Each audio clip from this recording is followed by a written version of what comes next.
I look at the situation not just dangerous for journalists per se, but for people in Pakistan. I mean, I connect it to lawlessness more than anything else at the moment. Right. I'm not saying that the journalists have not been attacked directly, but I do believe it has a lot to do with lot to do with lawlessness in Pakistan. It has a lot to do with the fact that people think they can get away with anything, because it's not that only journalists are being attacked. Everybody is being attacked. Human rights activists, lawyers, doctors, social workers. So you can't really say that it's just dangerous for journalists. Right. I believe it has a lot to do with the with the spate of terrorism that we have been assaulted by the last few years. I think it has a lot to do with that too. All right, all right. Meher, I have lost your video, but of course I can hear you, and I hope you can hear me too. We are specifically, while I completely appreciate what you're saying, we are specifically talking of the issue of journalists, especially because 2 Indian journalists were asked to come back, as you're aware.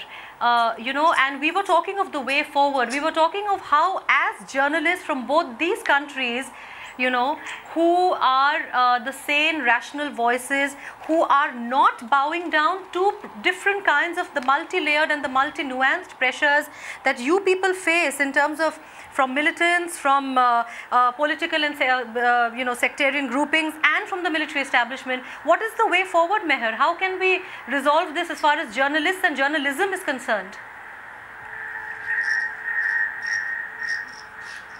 There is no one rule, there's no one solution. You can't say that, okay, this is happening and so is attacking us, so let's get together and let's figure out a solution, then let's talk to A, B, C and D and get to the point where there would be no danger and where there would no attack on our freedom. That is not going to happen. There is no one solution. Right. The only thing that people can do is go on doing what they are doing. But then at the end of the day, a lot of people back off because what is the price here?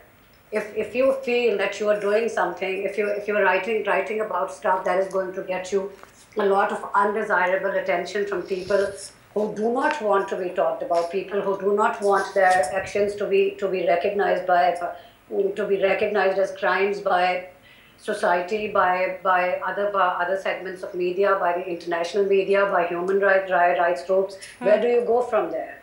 Well, how do you deal with that situation? But yes, what everybody can do is that when any untoward incident happens, whenever a journalist is attacked, be it a print journalist or an electronic media journalist, the most important thing is to unite against whatever has happened to that person.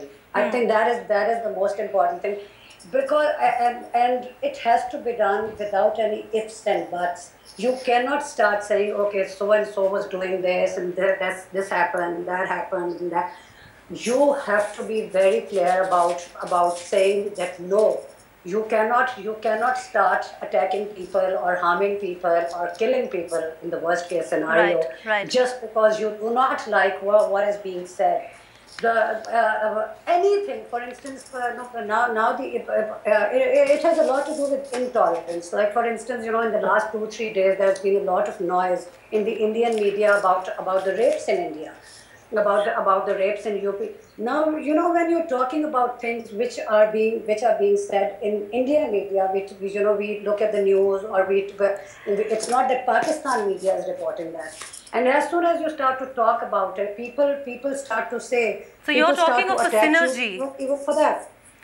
Okay. No, what I'm saying is people think just because you're highlighting an ill, you're doing something bad.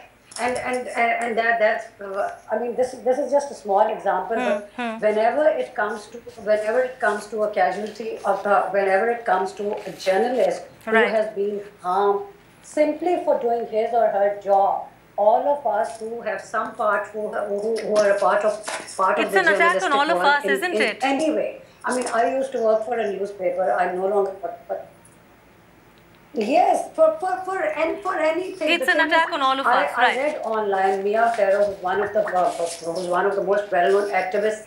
Really, she talked about a petition which actually affected a change. She was talking. I'm sorry, I've forgotten. I have That's all right. forgotten the name of the petition. But she actually said that they were able to get a lot. Yes, exactly. We have to keep moving on, but as Beena just said, that everything that happens has to be beyond any consideration, beyond any agenda.